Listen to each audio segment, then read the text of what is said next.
Olá pessoal, tudo bem com vocês? Estamos em mais uma edição do nosso podcast Café Terapia, né?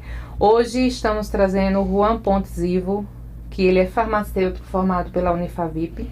Ele é pós-graduado em fitoterapia e prescrição fitoterápica e pós-graduando em clínica e habilitação, com habilitação e gestão farmacêutica. E é professor universitário, tá? Ele é o meu professor de farmácia.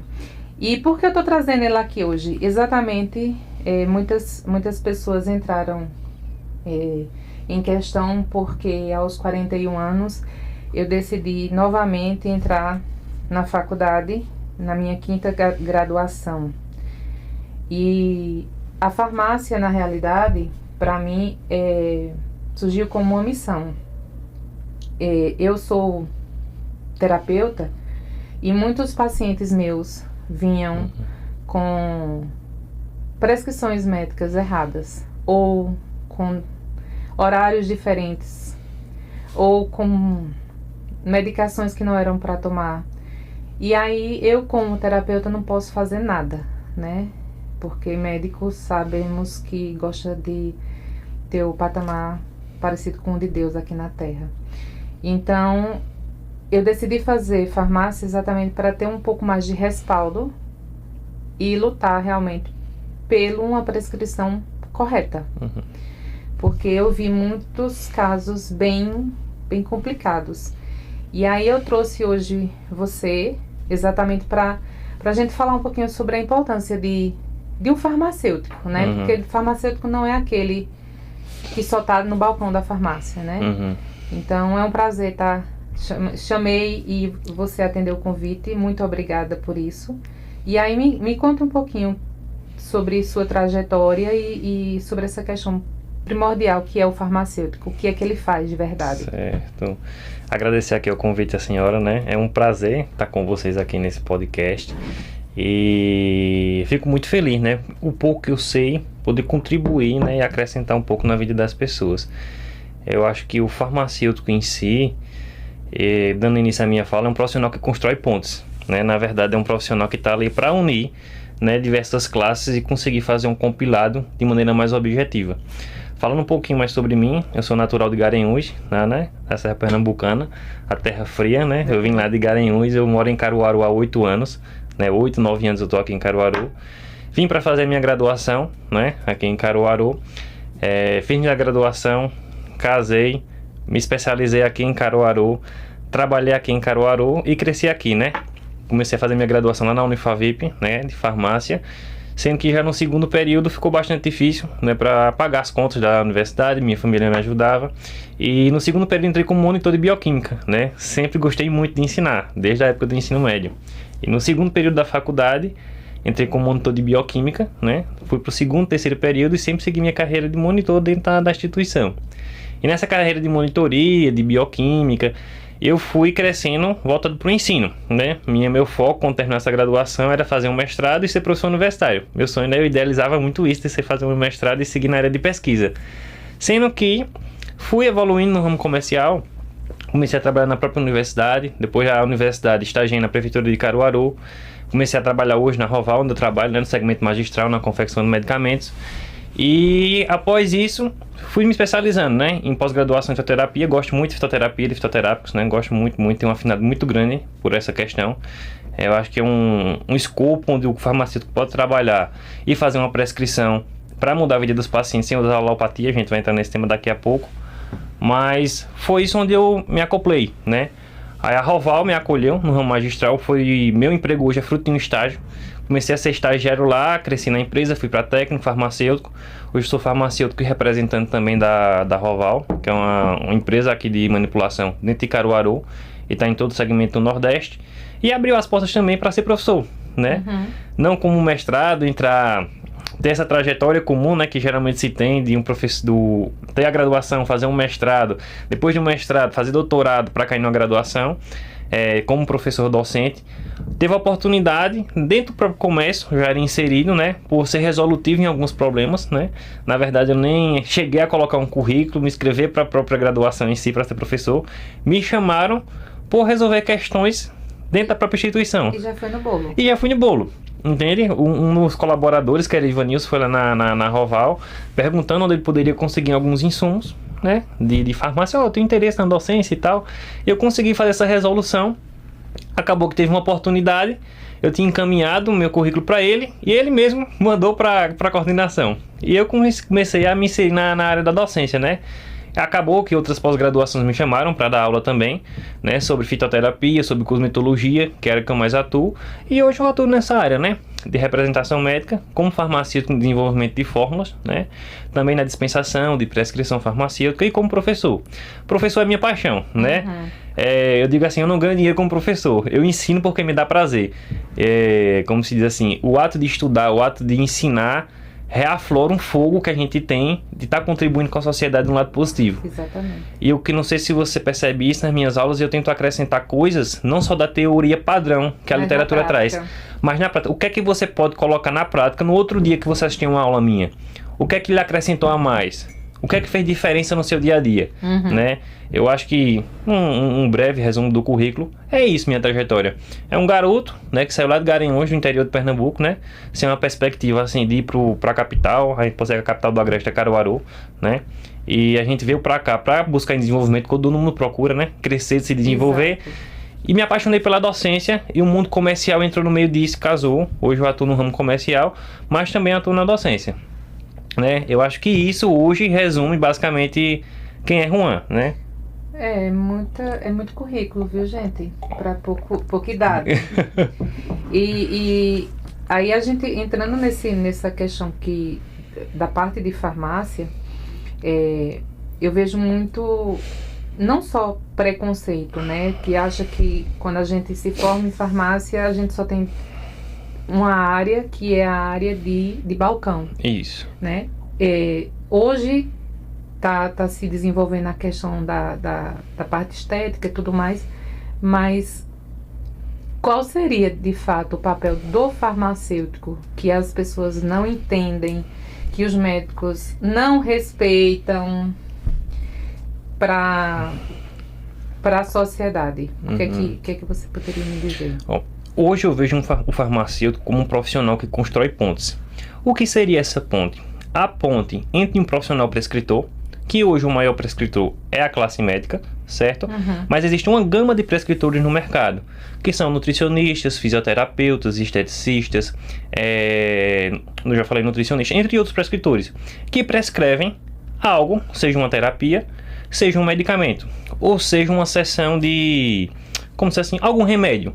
A gente sabe que o remédio em si não é só um medicamento. Pode ser um banho, pode ser uma acupuntura, pode ser qualquer coisa, né, que vai promover um bem para o paciente. Quando a gente fala do farmacêutico, ele é um profissional que analisa a prescrição e que entrega com maior segurança, né, a efetividade do medicamento ao paciente. Eu quero falar com isso. Quando a gente recebe uma receitinha na farmácia, o farmacêutico, ele tem, pela grande volume, grande demanda e o que ele viu na graduação, uma percepção do que é o correto ou o que não é. Na minha vivência, existem diversos ativos, maior até que de drogaria. A gente vê um volume muito grande de receituários, certo? E quando a gente bate o olho, quando a gente olha, a gente sabe o que é um padrão correto e o que é um padrão que foge do escopo, que é assertivo. Um exemplo, uma dosagem que está acima do esperado, ou que quando a gente olha pelo peso corporal da pessoa, a gente vê que aquilo não é uma dosagem adequada. Esse profissional serve para entrar em contato com o profissional prescritor e dizer: doutor, essa prescrição está de forma correta, certo? Essa unidade posológica é de fato isso? Para a gente ter um respaldo e fazer uma dispensação com maior segurança. O farmacêutico é aquele profissional onde ele vai ter uma linguagem, na minha percepção de hoje, uma linguagem mais popular. Você está entendendo? Ele pega aquela linguagem técnica da classe médica ou da classe prescritora e leva para a realidade, conseguindo fazer um corpo a corpo. O profissional farmacêutico, Bartira, hoje, ele é um profissional que faz corpo a corpo. O que é corpo a corpo? Eu estar do lado do paciente. É pegar na mão e do paciente dizer assim: ó, você vai tomar o medicamento de 12 em 12 horas, de 8 em 8 horas. Mas qual o melhor horário dele tomar esse medicamento? De 12 em 12, de 8 em 8. Parece uma coisa simples. Mas não é. Entende? Então o paciente vai consumir uma medicação, exemplo, de 4 da tarde, sendo que ele vai consumir 12 horas. Aí ele vai tomar 4 da manhã. Aí ele vai ter que acordar 4 da manhã para tomar medicamento. Qual vai ser a adesão dele nesse tratamento? Quase nenhuma. Quase nenhuma. Então, um horário, um exemplo, 8 da manhã, 8 da noite. Uma questão básica, ou de 6 em 6 horas, de 8 em 8 horas. Vamos fazer um esqueminha. Qual o melhor horário de consumo desse medicamento? Entende? O profissional farmacêutico hoje, a gente tem muito mais na área de drogaria, né? Vamos dizer assim, o meu ramo magistral é um pouco mais seleto, onde a gente tem um volume menor de farmácia de magistrais. E o restante vai para a indústria, propaganda médica, entre assim. Mas a grande maioria vai para a drogaria. O farmacêutico de drogaria, né, o farmacêutico da assistência farmacêutica, o da farmácia comunitária, o papel dele para mim é fundamental. Sem querer abranger, né, eu converso demais, né, tipo, acabei abrangindo demais. Não, mas pode falar. Mas assim, ele é um profissional de segurança, entendeu? Ele vai analisar uma prescrição para ver se está de forma correta, na unidade posológica correta, e para fazer uma dispensação segura. E uma orientação para que aquela adesão da farmacoterapia seja feita de forma positiva, entende? Quando a gente recebe uma receita errada, uma prescrição errada, existe aí um caso da gente entrar em contato com o prescritor. Falar com o prescritor e dizer assim, doutor, existe como o senhor analisar se de fato essa prescrição está de forma correta, está com a unidade posológica correta, as tomadas ao dia estão corretas, para a gente fazer uma revisão. E se a gente for pegar na lei realmente, essa é a nossa função. Entendeu? Essa é a nossa função. Da gente revisar o receituário. Quando a gente passa pelo receituário e olha, a gente tem que analisar se ele realmente está de forma correta. Porque imagina que a gente está trabalhando em uma empresa, certo, privada, que não tinha fiscalização. Entende? Que não tinha fiscalização. Aí eu comercializo um produto que assim, eu não tenho regulação sobre ele. Mesma coisa profissional farmacêutico. A gente faz uma regulação do que vai ser consumido pela população. Entende? Seja um medicamento, né, da portaria 3441 controlado. Como é que é essa unidade? Será que ultrapassa o limite? Então, na minha concepção, sendo mais objetivo, a gente é um profissional que permite uma adesão maior à farmacoterapia, como aquele paciente vai consumir. A gente vai fazer de forma segura para que aquela prescrição seja liberada de uma forma assertiva, segura. Se fugir de um escopo, a gente tem que se comunicar com o prescritor e faz essa ponte entre prescritor e paciente. A gente entra em contato para saber se de fato é aquilo que está sendo prescrito está correto, entende? E que seja liberado de uma forma mais precisa, né? Se a gente for pegar de um lado mais profundo, a gente somos gestores, né? Se a gente tirar dessa lado da prescrição, a gente gerencia, mas eu acho que fica pro próximo tópico, né? Aí deixa eu lhe perguntar uma coisa. Como eu vi aqui que você tem a questão da pós-graduação em fitoterapia, eu pelo menos eu gosto muito de trabalhar com a parte mais natural, né? Por exemplo, quando eu já consegui uma vez com uma paciente minha, a gente fazer um desmame de uma medicação para dormir com chá de alecrim, né? Que o chá de alecrim, ele tem uma função desintoxicante, mas ele também tem uma função de dar um relaxamento bem legal quando ele é feito de forma mais... ele fica mais forte, vamos dizer assim. E aí a gente conseguiu. Na fitoterapia, a gente consegue, porque eu ainda não sou tão nessa parte. A gente consegue tirar a droga, de fato, do paciente e colocar a fitoterapia dentro ou não? Consegue. Sendo que é um momento muito delicado. É um momento de transição, certo? O alopático, a substância alopática, ela tem um poder muito maior do que um fitoterápico. E mais rápido, né? E muito mais rápido e muito mais efetivo. Se a gente for fazer uma comparação, o fitoterápico, ele tem bioativos que fazem o efeito dele. Sejam saponinos, taninos, flavonoides. Esses nomes, que não pode ser comum para vocês que estão assistindo, são as substâncias que realmente fazem o efeito. Um exemplo, dentro lá do tribulus terrestre, tem uma substância chamada saponinas. Essas saponinas que vai fazer o aumento de libido, de testosterona, entre outros. Não é o tribulus terrestre em si, né? Esse é um assunto mais complexo para ser falado. Quando a gente está usando uma substância alopática, é como a gente pegasse da plantinha só aquele bioativo que faz o efeito terapêutico e criasse uma droga. E aí que vem a criação de uma droga. Se a gente for pegar em exemplo, a maconha. A maconha tem um CDB, tem o THC, tem ativos que fazem um caráter alucinógeno e também o caráter analgésico. Se a gente pegar a maconha e for fazer um exemplo, um extrato que é para caráter alucinógeno, existe o haxixe. Dando um exemplo bem grosseiro para ficar de fácil entendimento. A gente pega essa maconha e vai fazer um enriquecimento de THC nela, que é a substância alucinógena que vai deixar você dependente, vai deixar você com caráter alucinógeno, entre outros. A gente extraiu o lado, vamos dizer assim, ruim da droga para ter mais caráter alucinógeno. Ou a gente pode fazer o bem. A gente pode pegar essa maconha, a cannabis sativa, e extrair substância, se eu não me engano, é o CBD, né? Que é para fazer o óleo essencial, o analgésico, ou fazer a inalação dela, certo? Para maneira positiva, para questões de Parkinson, entre outras enfermidades. Entende? Então, quando eu estou pegando uma medicação, certo? Alopática, que é muito mais concentrada, entende? Muito mais concentrada naquele efeito, eu tenho que fazer um desmame. Qual é esse desmame? É uma retirada gradual daquela substância, certo? Para inserir uma substância fitoterápica de menor peso, que vai contribuir de maneira positiva e que não tenha, certo, uma agressão tão grande ao organismo. Entende? Mas esse desmame tem que ser feito com acompanhamento do profissional médico. Por quê? Porque muitas das vezes, pessoas que consomem, assim, por exemplo, um Rivotril da vida, né? Consomem por anos aquilo. Por anos. O desmame deve ser gradual. Um exemplo, a gente diminui metade da dose, um quarto da dose. Desse um quarto da dose, quando for reduzindo, começar a utilizar o fitoterápico para ver como o corpo vai reagir durante aquilo. Entende? Porque o fitoterápico, ele tem uma capacidade de ação, em comparado de forças, muito menor que o alopático. Mas ele tem uma finalidade positiva. Um exemplo, o que seria o correto a ser feito? Antes do paciente entrar no Rivotril, foi testado algum fitoterápico antes? Não, com certeza não. A maioria das receitas, eles vão logo prescrevendo o mais fácil, né? Que na realidade seria o Rivotril. Isso, mas veja só, quando ele faz a prescrição de um Rivotril, ou de um hipnótico, ou de algum sedativo, o paciente em si, ele quer uma resposta rápida também. Eu acho que hoje, quando você vai num consultório, todo mundo espera uma prescrição. Não é verdade? Se você sai sem uma prescrição, muitas vezes você acha assim, poxa, o profissional não fez nada, não fez nenhuma prescrição. Isso também é uma cultura da população. Uma coisa que você falou aí, e aí eu queria perguntar, vamos dizer, parte do Rivotril que a gente estava falando, que é uma medicação que eu acho que muita gente toma. De fato, qual é o efeito dele no corpo?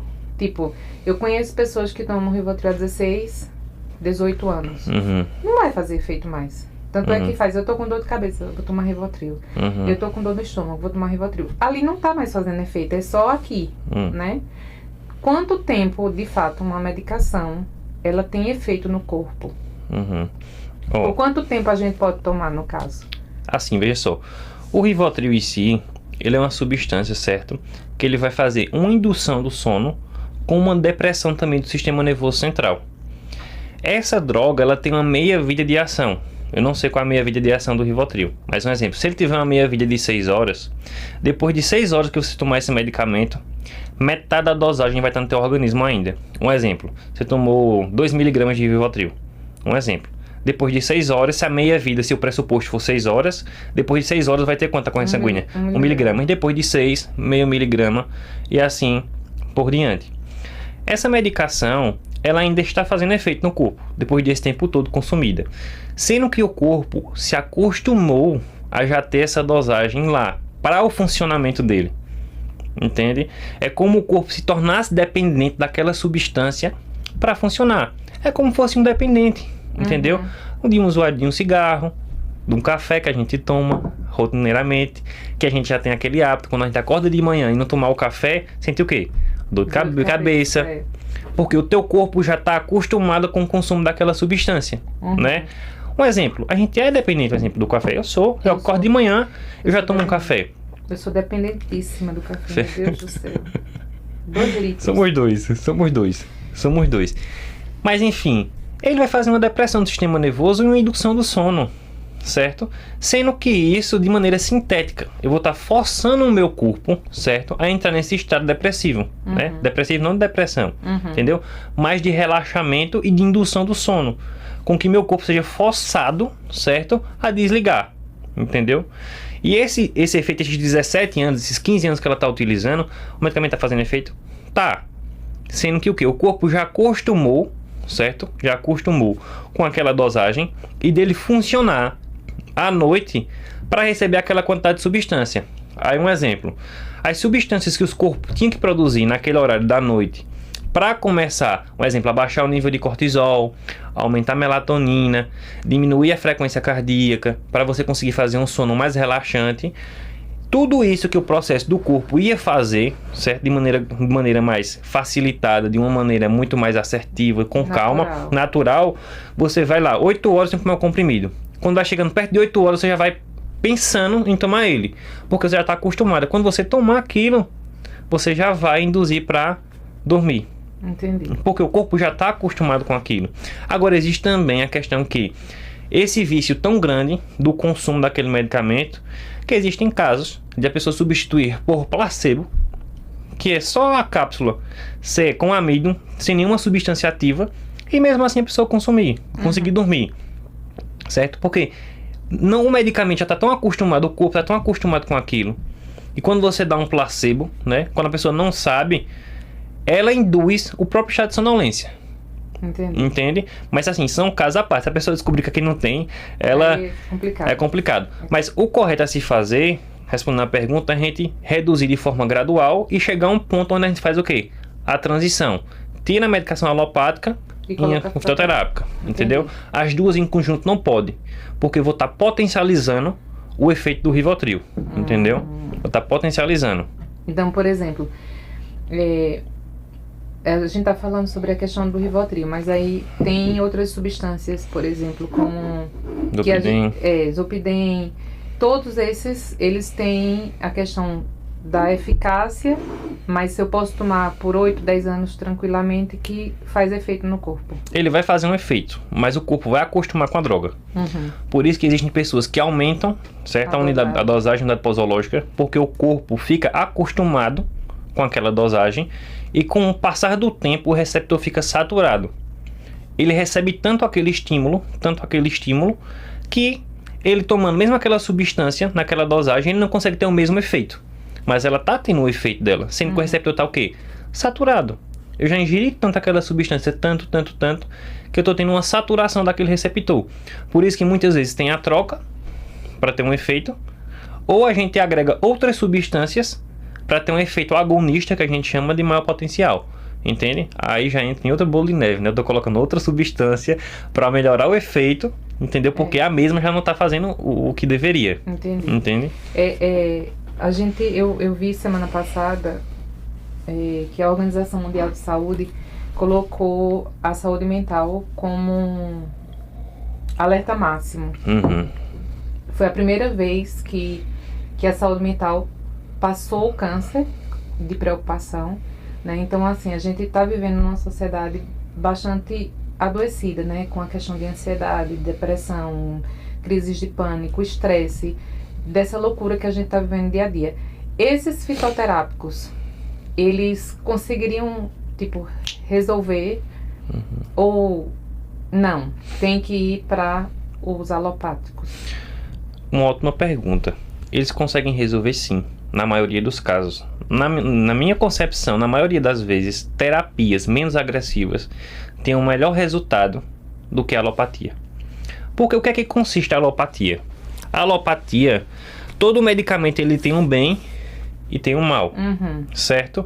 Mas quando a gente compara uma patologia e o efeito benéfico do medicamento, um exemplo, um antitérmico, ele vai lá impedir que a temperatura se eleve, né? E tentar que essa temperatura diminua. Sendo que ele tem efeitos colaterais sobre isso. Mas comparado a um paciente que está muito febril, ele vai ser mais benéfico ou maléfico? Mais benéfico. Mas ele tem suas consequências. Entende?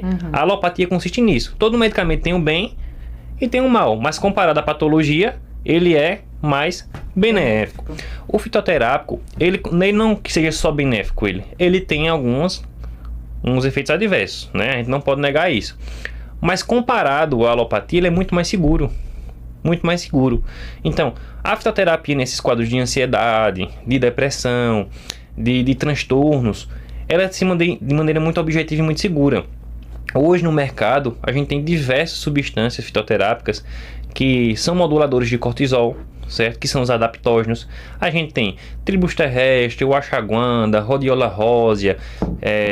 Esse é outra língua que ele tá falando, não é português não, viu? São substâncias, pessoal, que ajudam a modular os níveis de cortisol. Modulando os níveis de cortisol, a gente consegue ter um dia a dia muito mais produtivo, muito mais sem estresse, com maior controle emocional.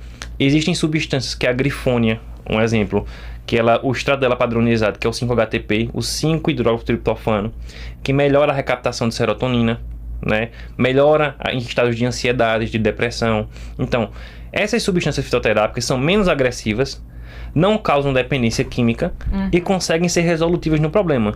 E no momento que o paciente querer deixar de tomar aquelas substâncias, ele consegue. E o farmacêutico, ele pode prescrever essas partes fitoterápicas? Pode prescrever. E eu prescrevo todos os dias. Entende? Substâncias adaptógenas, substâncias que são estimulantes para o seu dia a dia. Além de fitoterápicos, substâncias nutracêuticas, que são vitaminas e minerais. Muitas vezes o paciente está muito deprimido, muito cansado. Muitas vezes não consomem carne vermelha suficiente, ou não se alimenta com proteína suficiente. Muitas vezes deficiência de vitamina B12. Às vezes é intolerância à lactose e não sabe.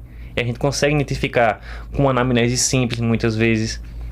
Então, essas plantinhas, que eu gosto de chamar de plantinhas, elas conseguem ser de maneira assertiva, certo? Nesses tratamentos. Lógico que tem que ter um profissional habilitado, né? Para, no mínimo, fazer uma anamnese, entendeu? E entender o porquê ele está em procura daquilo. Porque para o brasileiro, um exemplo assim, se eu não me engano foi alho. Alho é bom para baixar a pressão. Aí o recomendado é fazer uma infusão e tomar 200 ml do infuso, se eu não me engano, 1 ou 2 vezes ao dia. Não estou com certeza aqui. Mas um exemplo. Eu vi um relato de uma amiga que o pai fez 3 litros de chá de alho e começou a tomar o dia todo. E começou a passar mal, entende? Porque ele achava que quanto mais, melhor. Entende? Aí que entra o profissional, o prescritor. Aí que entra o farmacêutico, entendeu? Qual o horário melhor para você consumir essa medicação? Será que um chá é tão efetivo quanto um extrato seco, como uma cápsula? Só puxando o gancho, Bartira. A fitoterapia, ela tem diversos segmentos. A gente tem os chás, né? Que a gente pode fazer o infuso, pegar a plantinha, que é a droga vegetal, e fazer um chá. E a gente tem o extrato seco. O extrato seco é um extrato padronizado, onde a planta tem um controle de produção e a gente sabe a concentração de ativo que ela tem dentro daquele extrato. A droga vegetal que a gente compra na farmácia naturais, a gente não tem como mensurar a quantidade de ativo que tem lá. Tu me compreende? A quantidade de ativo. Já quando a gente vai na farmácia de manipulação ou vai na drogaria e compra um fitoterápico, lá a gente tem uma quantidade padronizada de ativos que vão fazer um efeito terapêutico, tipo saponinas, flavonoides, ou o ativo, certo? Que vai fazer a resposta farmacológica. Entende? Mas respondendo a pergunta assim, total, tem como ser resolutivo.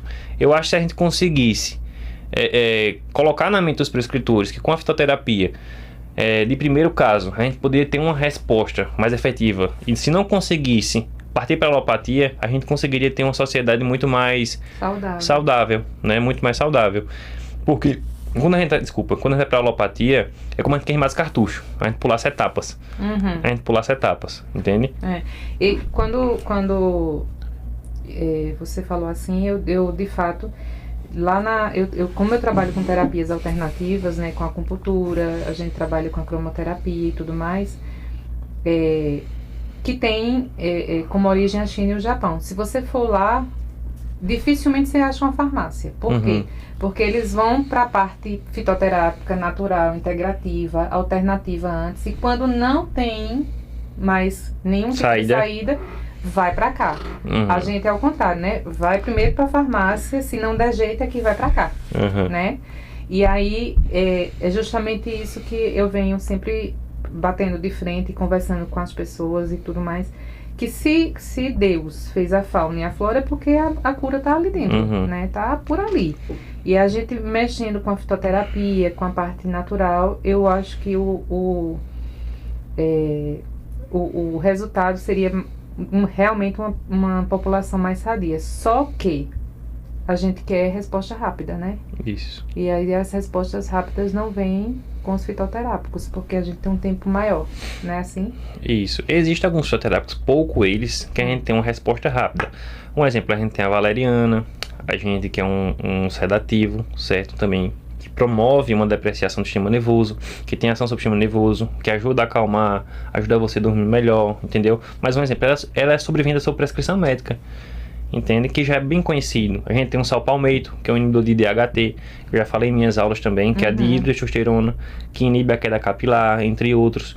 Mas assim, 95% dos alopáticos, 95% que estão lá na farmácia, todos eles são derivados de plantas, sabia? 95% dos medicamentos lá na prateleira, eles são derivados de plantas. Como surge aquilo? É só extraído a molécula da planta que faz o efeito. Um exemplo, a gente tem a beladona. Sabe qual é a beladona? É a planta... Beladona é uma mulher bonita. Beladona. A beladona é uma planta que Cleópatra, certo, esfregava nos seus olhos para ficar com a pupila dilatada, que era um processo de midrisemeiose, né, onde a pupila ou ela fica menor ou ela fica maior. Ela esfregava a beladona nos olhos para ficar com a pupila dilatada e ficar bonita perante a sociedade. Nossa, que eu né? não sabia. Olha, tá vendo? Farmácia também é história. Viu? Minha história. É. Sendo que na beladona a gente consegue extrair alcaloides, certo? E outras substâncias, um exemplo, como codeína, como morfina. Aí dentro dessa beladona eu submeto ela a processos extrativos para extrair dentro dela uma molécula específica, certo? Para fazer um efeito farmacológico. Aí eu deixo de fazer fitoterapia e entro para alopatia. Aí um exemplo bem rebuscado. Eu tenho que usar 1 kg de planta, um exemplo, de beladona, para extrair 10 gramas de codeína. Vixe Maria. Um exemplo, assim, estrambólico, não sei nem se é isso, se é, o processo extrativo é dessa forma. Mas assim, da planta, eu tenho como conseguir extrair aquela substância alopática. Eu faço diversas sínteses químicas, uso diversos solventes orgânicos para extrair só aquela molécula e chegar no medicamento alopático, onde ele vai ser processado, industrializado, encapsulado e ser liberado para a sociedade. E assim a gente consegue a síntese dos medicamentos. Entendi. Poucos deles são sintetizados diretamente no laboratório. Tipo assim, eu juntei moléculas, carbonos, hidrogênios, benzenos e criei uma molécula nova. 95% dos medicamentos hoje no mercado derivam de alguma planta. Dentro da plantinha, da estrutura química dela, eu vou lá e extraio só uma molécula, certo? Extraio uma molécula dela e crio um medicamento alopático. Isso que é o interessante da fitoterapia, por isso que eu gosto muito desse mundo. E eu tava falando, eu vi ontem, né, que a gente tava...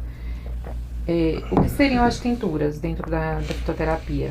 As tinturas, elas são alcoolaturas, certo? A gente submete ela num processo de extração alcoólica. A gente tem como extrair os ativos dos fitoterápicos de diversas formas. Uma delas são as alcoolaturas. A gente coloca o fitoterápico sobre um solvente orgânico, certo? Que pode ser o álcool. A gente coloca ela macerando essa planta. O que é a maceração? Eu colocar a planta em contato com um solvente orgânico, certo? Onde ele vai começar a extrair aquilo. É como eu estivesse fazendo uma garrafada, entende? Sendo que de uma planta terapêutica. Entendi. Aí eu faço essa extração, né? E invaso ela.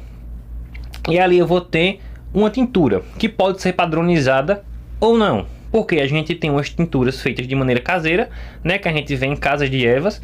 E a gente também tem as tinturas que a gente comercializa no mercado magistral ou na drogaria. Na drogaria eu nunca vi, só no mercado magistral. Que você pode comprar o extrato de tintura padronizado, tipo a 20%, a 15%. E dentro daquela tintura eu tenho 20% de padronização, 10% de padronização, assim que seja. Mas assim, eu estou pegando o fitoterápico, estou extraindo dele o que eu quero, os fios bioativos, e estou colocando ele em gotinhas. Basicamente é isso. De novo, eu peguei a plantinha, peguei o álcool, juntei os dois. Depois disso eu vou tirar aquele vegetal do álcool. Aí o álcool vai mudar de cor, porque a plantinha libera alguma coloração. E ali eu vou ter a tintura. E dentro desse álcool eu vou ter o álcool mais a plantinha, com o efeito para fazer efeito terapêutico dela. Aí eu pego aquele álcool, diluo na água e tomo.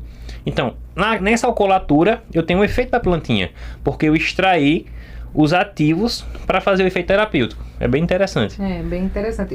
Parece muito com o que eu faço também, que são os florais. Os florais de bar. Os florais de bar. A gente tem muita resposta positiva quando a gente conhece de fato o paciente, sabe quais são as necessidades dele e faz exatamente específico para ele. Aí é fantástico, porque todo mundo fala, eu quero a gotinha. Pronto, eu tenho uma paciente que lá na casa dela todo mundo toma floral, inclusive os gatos e cachorros. Todo mundo é do floral. Pegando essa questão da função do farmacêutico, você acha que ele é valorizado aqui no país? O profissional farmacêutico? Olha, sendo bem sincero, eu acho que não. Certo? Eu acho que não. Hoje eu tenho a grande sorte, né, de trabalhar numa grande empresa que é a Roval, onde eu sou muito bem valorizado, sou muito bem remunerado. Eu só tenho a agradecer pela empresa que eu estou, não é fazendo merchandising não, mas é uma empresa, né, que valoriza o profissional farmacêutico, entendeu? A Roval é uma empresa que valoriza muito o profissional farmacêutico. Mas eu digo a você, nos outros segmentos, não. Nos outros segmentos, não. Por quê? Existe um piso, certo, salarial, que é imposto, né? Um exemplo, tem o de Pernambuco, tem o de Paraíba, tem outras regiões, entende? Onde tem aquele piso. O empregador, certo? Onde a gente tem que trabalhar, muito dificilmente o farmacêutico empreende. E quando empreende é para abrir sua drogaria. E tem uma série de dificuldades em competir com o mercado grande. Mas ele não é valorizado ainda. Ele não é valorizado. Porque ele ainda está ganhando o seu espaço. Entendeu? O farmacêutico hoje, ele está crescendo na sua área clínica. Que é justamente o que eu faço hoje também na representação médica. Onde a gente está criando, começando a ter um escopo de áreas específicas. Por exemplo, eu gosto muito da área esportiva, certo? Da área da farmácia e da área estética. Então, da área esportiva e da área estética, as pessoas geralmente têm me perguntar sobre dúvidas de formulações e assim por diante, né? Existe farmacêutico, por exemplo, eu tenho uma amiga chamada Suzana, da área hospitalar, que a área dela é hospitalar, entendeu? Então, se você perguntar de material médico hospitalar, ela sabe, entende? Eu tenho outro amigo, Guilherme, só de manipulação de oncológicos. E ele consegue também só falar medicamentos oncológicos e manipulação de medicações estéreis. Mas assim, essas pessoas que eu citei são pessoas que se destacaram no mercado. Entende? Se destacaram no mercado. Mas para a grande maioria da profissão, entende? Que está lá na drogaria no dia a dia, é difícil. Entendeu? É difícil. Não é como dizer assim, uma profissão fácil. Você tem que se reinventar todos os dias, mostrar o seu valor, como você agrega, né? Que farmácia, a gente é um profissional de saúde, mas a gente também está lidando diretamente no comércio. A gente está comercializando medicação, né? A gente está comercializando medicação. Mas hoje no Brasil é pouco valorizado, entendeu? Em outros países, um exemplo, a gente pode citar assim na Europa, só quem trabalha na farmácia é farmacêutico, entendeu? É só farmacêutico. Por exemplo, essas caixinhas que a gente vê na drogaria aqui no Brasil, existem países que não vendem caixinhas. São doses unitarizadas. Vem a quantidade correta para concluir aquele tratamento. E todo esse processo de dispensação e de avaliação do prescritor, quem faz é o farmacêutico. Por exemplo, se ele quiser barrar ali, ele barra. Entendeu? Aqui no Brasil você pode fazer isso? Pode. Certo? Você não precisa receber a receita. Mas não tem cultura. Muitas vezes você libera, né? Sem saber nem o que é, muitas vezes, né? Existe muito profissional que faz isso. Não vou discutir com o médico, vai e libera, entende? Mas não é valorizado, tá se criando uma valorização. Hoje no Rio Grande do Sul, né, se eu não me engano, onde surgiu a farmácia clínica, existe uma valorização muito maior do farmacêutico lá. Você pode ver que até que em Caruaru, muitas pessoas recém-formadas migraram para o Sul em busca de uma valorização profissional, porque o mercado de Caruaru não absorveu, entendeu? Tá saturado o mercado de Caruaru. Tá saturado, entendeu? Mas o povo do Sul, existem muitas vagas. E muita gente que era de Pernambuco, do Nordeste, migrou para lá. Por um piso salarial muito mais altos e também regalias, entende? Como eles oferecem, né, aluguel, eles financiam, né, o seu aluguel, eles pagam para você moradia, eletricidade, entende? Fora o salário. Então isso enche os olhos, né, de quem tá aqui em Pernambuco e tem só o piso salarial como base, entende? E basicamente é isso. Mas tem que se desenvolver ainda. O profissional de farmácia, eu estava analisando porque assim, o mercado de estética está crescendo também. Apesar de que está muito. Assim, as pessoas acham que estética dá muito dinheiro rápido e não é, né? E aí eu vejo que por exemplo, a biomedicina, você para poder entrar no mercado de estética, você tem que fazer uma pós-graduação. Já a farmácia não, né? Se você se formar em farmácia, você já pode atuar na área estética. Já pode atuar na área estética já. Agora sim, na minha opinião, você se formando em farmácia e cair na área estética, eu acho que a gente ainda sai muito cru. Você tá entendendo? Hoje o curso de farmácia, a gente é farmacêutico generalista. A gente sabe de tudo, não sabe nada. Não sabe nada. Entendeu? Quando eu saí da minha graduação, é um susto, minha gente. Quando a gente sai da graduação, poxa, eu não sei de nada. E com o tempo de mercado, você vai criando vivência, amadurecendo e criando musculatura, né? Pra encarar o dia a dia. Até para você saber as substâncias, você leva um tempo para saber, né? Sim. Eu cresci dentro de um laboratório. Meu caso foi diferente, entendeu? Nem todo mundo vai seguir o mesmo padrão. Entendeu? Tem gente que vai se formar para poder depois entrar na área. Eu estava dentro da área antes de me formar. Então, antes de eu me formar, eu já trabalhava há 2 anos dentro de um laboratório. Entendeu? Então, eu já tinha contato com substância, como fazer manipulação, já manipulava medicamento. E não era nem formado em farmácia. Eu era técnico. Comecei como estagiário, passei para técnico. Quando eu me formei em farmacêutico, tudo aquilo que eu tinha aprendido na minha base só fez somar. E eu coloquei a vivência do dia a dia isso e me agregou. Entende? Mas assim, eu acho que um profissional da estética, antes dele ir para a área, ele tem que se capacitar. No mínimo ele tem que fazer uma pós-graduação, um curso de especialização, ou um curso de estética, de peelings, entre outros. Você é habilitado perante o CFF. Mas, na minha opinião, você tem que se especializar. Tem que se especializar, porque a graduação não entrega isso. Não entrega.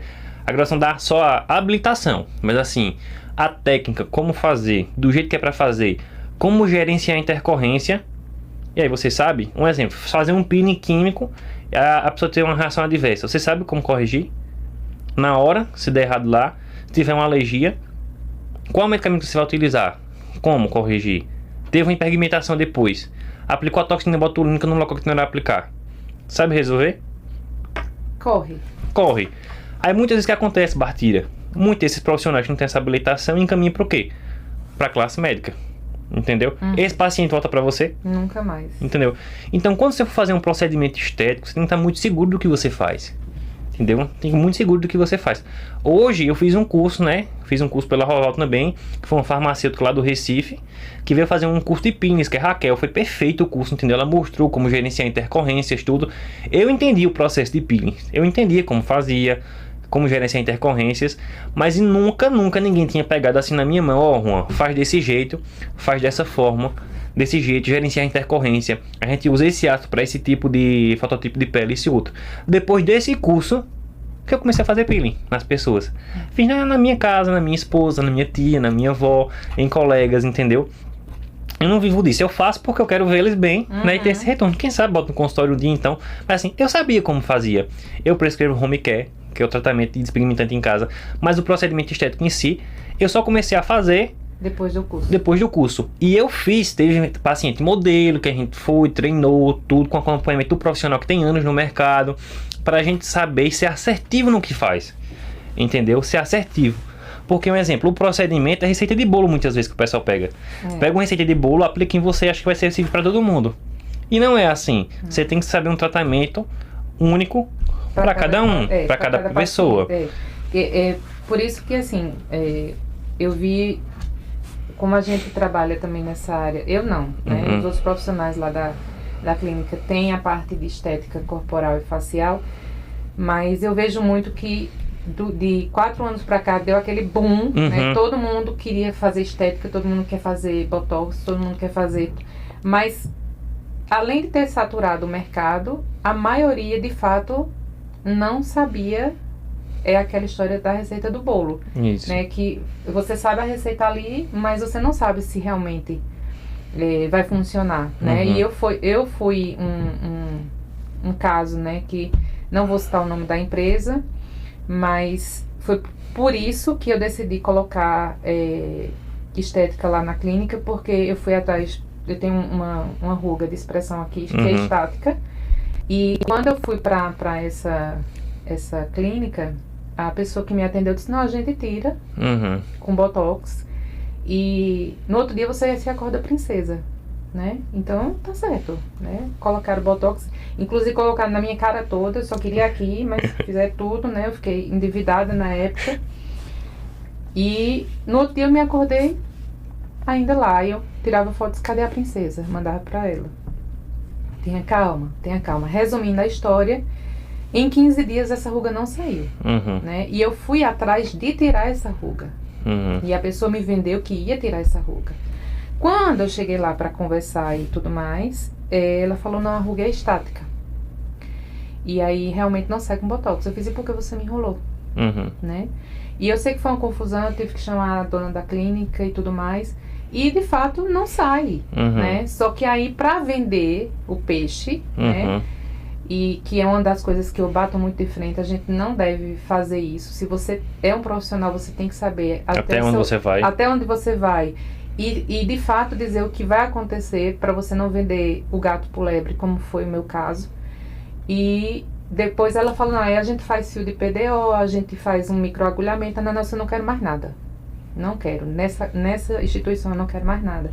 E foi daí que eu decidi colocar profissionais habilitados para trabalhar lá comigo, pra gente ter resultados, né? E é uma das coisas que eu sempre falo, gente, fale sempre abertamente. Pronto, quando a biomédica que depois, quando estava lá na clínica, que olhou e disse, Bartira, isso não sai com botox. A gente fez uma suavização com microagulhamento, a gente colocou fio de colágeno, fez um monte de coisa, mas não sai, porque é estática. Porque lá atrás a menina não falou a verdade, né? Então, umas coisas, é uma das coisas que eu sempre bato de frente com qualquer profissional da área de estética, né? Biomédicos, fisioterapeutas, e enfermeiros, farmacêuticos, que fale de fato a verdade, né? E que saiba fazer. Se não sabe, velho, não faz. Procura um curso, veja, estude, mas é uma das coisas que eu vejo que tem muito erro. Você lá na sua vivência, você vê muito erro? Assim, existem prescrições que nós percebemos, né, que falta muitas vezes um suporte teórico, entendeu? Muitas vezes, né, saber uma unidade posológica correta, uma porcentagem, entendeu? E coisas simples do dia a dia, né? Muitas vezes eu acho que é uma falta de prática também no ato da prescrição. Mas aí que entra o profissional farmacêutico. Nós da farmácia cabemos também orientar de como fazer essa prescrição correta, entende? E alertar também, ô doutor, doutora, essa dosagem a gente utiliza para tal e tal situação. Entende? Eles acatam? Porque acatam. Na maioria dos casos, 99% dos casos que eu já lidei, acho que nenhum teve recusa. Entendeu? Nenhum teve recusa. Porque nós da farmácia, nós não somos impositores, né? A partir do momento, Bartira, que você bota o carimbo e assina um papel e tem um registro profissional, aquilo quer dizer que você está assumindo uma responsabilidade daquilo que você prescreveu, entendeu? Está assumindo a responsabilidade. Você colocou o nome do paciente, registrou, carimbou e assinou, você é responsável por aquilo. Concorda comigo? Concordo plenamente. Você é responsável por aquilo. Então, se o paciente tiver um benefício daquela terapia, é mérito seu. Se tiver uma intercorrência, é ônus meu. É ônus seu. Entendeu? Então, quando você chega numa prescrição, entendeu? Com unidade posológica errada, ou com uma concentração que não é usual, entendeu? Que não é usual, a gente liga e entra em contato, entendeu? Muitas vezes sou eu que entro em contato. Essa dosagem realmente é de forma correta, entendeu?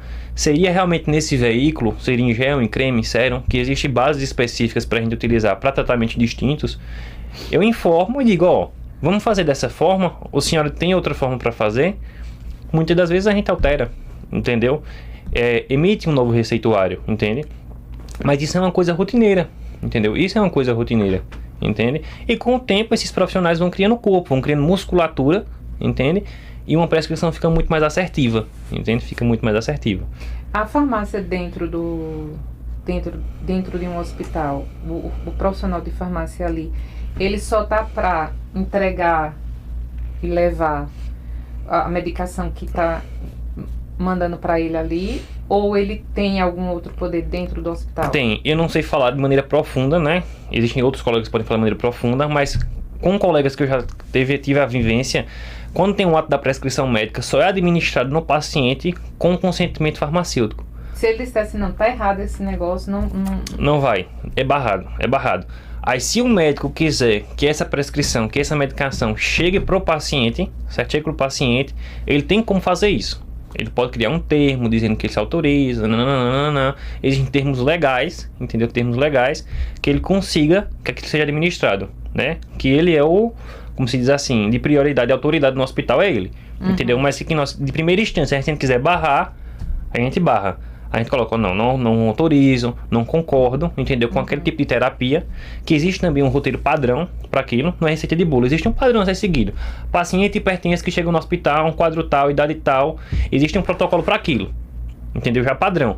Se aquele protocolo não melhorar, a gente vai fazer uma anamnese mais profunda, entendeu? E já existe um padrão. E a gente tá dentro desse padrão e entende por que cada mecanismo de ação. Se a gente não concorda, não libera, doutor, vamos revisar essa farmacoterapia. Existe essa autonomia hoje no hospital, né? Pela vivência que eu vejo. Agora, assim, se ele quiser passar por cima, ele tem essa autonomia também, entendeu? Ele consegue, de maneira legal, passar por isso. Mas entendeu? aí o ônus, se der, vamos dizer assim, se der merda. BO. É só pro médico. Só pro médico. Porque a gente já registrou realmente que não tá concordando com aquilo, entendeu? Mas na maioria das vezes, com os profissionais que eu conheço, que atuam, exemplo, de manipulação de oncológico, de plantões, entendeu? Em empresas grandes aqui de Caruaru, todo mundo é muito bem receptivo e se tem um ambiente muito profissional. Hoje aqui, todo mundo que eu tenho contato tem um ambiente muito profissional, muito bem receptivo, graças a Deus. No meu âmbito também.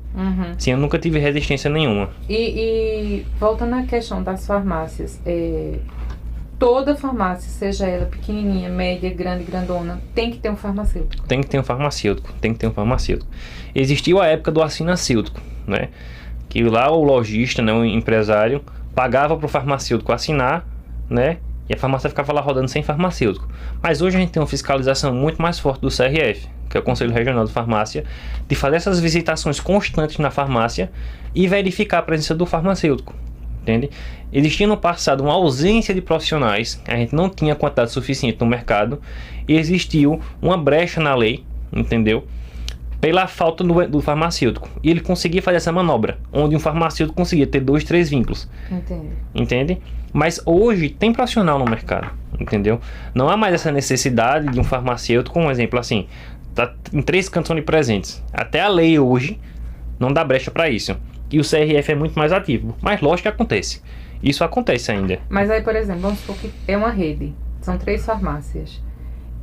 Cada farmácia tem que ter um farmacêutico? No mínimo 2.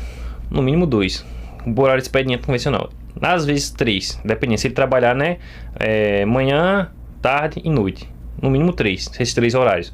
E 2 se for manhã e até a noite, né? Até 6 horas da noite. Entendi. No mínimo 2. Não tem como cobrir o horário completo com no mínimo 2 farmacêuticos, não. Mas se for uma rede, por exemplo, vamos supor, 3 farmácias, aí tem um farmacêutico para as 3 farmácias. Não pode.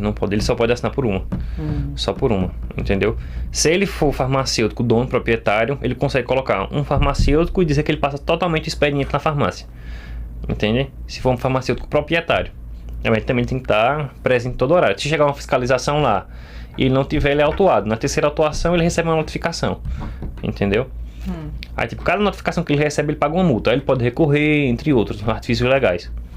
Dentro da farmácia, hoje, você acha que qual é a área que mais está precisando de profissionais? Tipo, profissionais farmacêuticos, mas em que área está precisando mais? Que hoje você vê, né, pelo mercado? Assim, é uma pergunta bem difícil. Eu acho assim, que todas as áreas estão bem saturadas aqui na região, né? Na verdade, eu acho que assim, procura-se profissionais bem especializados numa área X, entendeu? Todo mundo quer ingressar na área da farmácia. É um ramo muito competitivo, de fato. Um exemplo, a área da propaganda médica. É o sonho de muita gente na propaganda médica, entendeu? Na indústria farmacêutica. É uma área muito competitiva. Todo mundo quer entrar no ramo magistral. Mas todo mundo que trabalha no ramo magistral é muito bom. É excelente o que faz. Então não tem uma área que necessita mais da farmácia, entendeu? Hoje o mercado procura muito profissional especializado. Muito especializado naquilo. Fulaninho tal é o tampa de cruz, farmácia magistral. Fulaninho de tal é muito bom em propaganda médica, entendeu? Muito bom na docência. Hoje o mercado, ele tá muito saturado, entendeu? Onde tem um déficit de profissionais hoje na área oncológica, na manipulação de quimioterápicos, mas também é uma área muito restrita, onde a gente tem poucos locais de atuação na farmácia oncológica, mas é uma área onde tem poucos profissionais, forma pouca gente nessa área, entende? No ramo magistral, como são poucas unidades, né, no segmento do país, assim, a gente tem, comparado com a drogaria, a gente tem uma menor quantidade de farmácias magistrais. E as poucas pessoas que atuam no ramo magistral, elas têm, como se fosse um destaque. Porque não é uma área fácil de atuar também, né? Mas até você conseguir se especializar e criar corpo também é uma área também muito difícil de entrar. Entendeu? Mas assim, eu acho assim, a área que precisa de farmácia, eu digo que o mercado hoje se encontra muito saturado. Muito saturado. Essa parte de oncologia, falta profissionais porque é difícil ou é porque não é atrativo financeiramente? Não, é muito atrativo financeiramente. Até na questão de aposentadoria, na questão de carga horária de trabalho é reduzida. Mas se formam poucos profissionais hoje, especializados em oncologia, em manipulação de quimioterápicos. Se formam poucos. Por quê? Você tem poucas vagas de trabalho, certo? E as poucas que surgem, geralmente, um exemplo, quem dá plantão em um canto, vai lá dar plantão em outro. Tipo, consegue ter 3 a 2 vínculos simultâneos.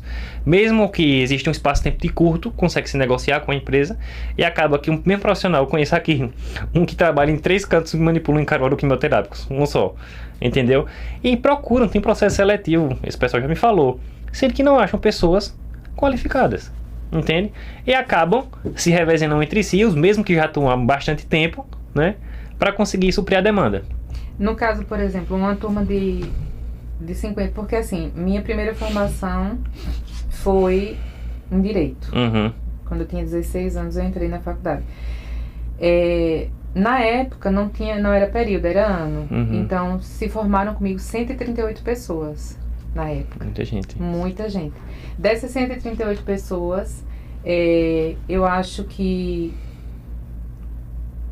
50%, 40% entrou na área e o resto foi no bolo, feito eu. Não, a Direito pra mim não, assim, é algo que eu gostei, mas eu não quero atuar. Na farmácia, qual é a porcentagem disso? Eu acho que segue a mesma, entendeu? Da minha turma que eu entrei na Unifavip, acho que tinha uma turma de 90, 80 pessoas. Que eu me lembro da minha turma que começou comigo mesmo, eu acho que uns 20, 30 terminaram assim. E dos 20 e 30, eu acho que uns 15, 10 conseguiram entrar no mercado aqui em Caruaru. O restante saiu da região. E boa parte continua no vínculo passado, né? Não entrou no ramo de farmácia. Segue o mesmo pensamento. Mas isso é muito mesmo de querer, né? A gente vê por ontem na aula da gente, né? A gente tem aula uma vez por semana. Exatamente. Mais da metade da turma faltou. Tipo, um conteúdo muito enriquecedor. Exato. Isso é muito do aluno também, se ele realmente está disposto a aprender e a crescer ali, entendeu? Eu tive o privilégio de ter uma ótima graduação na Unifavip. Uma ótima graduação. Se falava de outras instituições aqui em Caruaru, mas eu tenho certeza que da época que eu estudei de graduação foi a melhor. Porque os professores eram, como se diz assim, tinham terminado o mestrado fazia 1, 2 anos. Então tudo fresquinho. Tudo fresquinho, com um gás. Que tipo assim, eu tive uma disciplina que eu paguei cosmetologia, farmacotécnica com Tibério Vasconcelos, que a gente é amigo hoje, foi meu professor. O cara tirava o sangue da gente, meu irmão. Tirava o sangue. Eu dizia Tibério é um misericórdia, uma coisa ruim. Mas tudo que eu vejo hoje, dentro da farmácia magistral, foi ele que ensinou. Foi ele que ensinou. Eu tive José Edson, que foi professor meu de fitoterapia, de homeopatia, deixa eu ver o que mais, de bioquímica.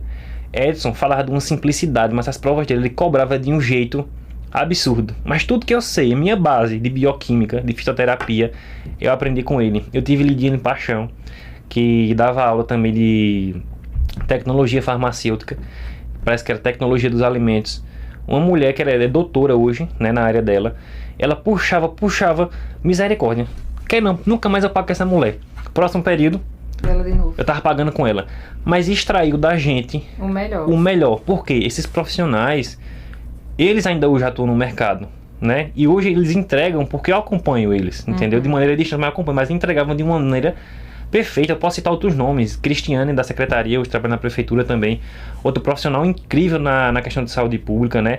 A gente tem João Paulo também, que deu tecnologia dos alimentos, ensinou a gente a fazer até cerveja na época da graduação, que a gente também pode ser mestre cervejeiro. Isso é interessante. É interessante, né? Mas são profissionais assim que agregaram da gente de uma forma, o que podia extrair da gente naquela época, extraiu, entende? Extraiu bastante. Então, mas é isso mesmo. Eu acho que quem faz, na realidade, o profissional é a pessoa. É a pessoa. Né? Não, independente da instituição e tudo mais. Se você quer, você vai. Se você não quer, você arranja desculpa. Né? Então, eu quero agradecer esse bate-papo maravilhoso que foi. Eu acho que a gente tinha a tarde e a manhã todinha para conversar de coisas. E a gente vai ter outros momentos pra gente puxar, porque tem muita coisa que a gente tem dúvida em relação à questão dos fitoterápicos. Juan, muito obrigada por ter vindo. Eu que agradeço. Eu agradeço, acho que foi enriquecedor, foi muito bom. E para vocês, né, eu agradeço, né, foi muito bom esse bate-papo. Se inscrevam no canal, ativem o sininho lá, tá? Quero agradecer a Clínica Corpo e Mente, agradecer a de Plano Comunicação, a T-Shirts, Dona Maria, e como sempre eu faço, a Raquel Alamodê, que hoje, né, que eu não pude botar meus pés aqui. Então, gratidão por mais um podcast e vamos depois para a próxima, tá bom? Até mais, pessoal. Muito obrigado por tudo.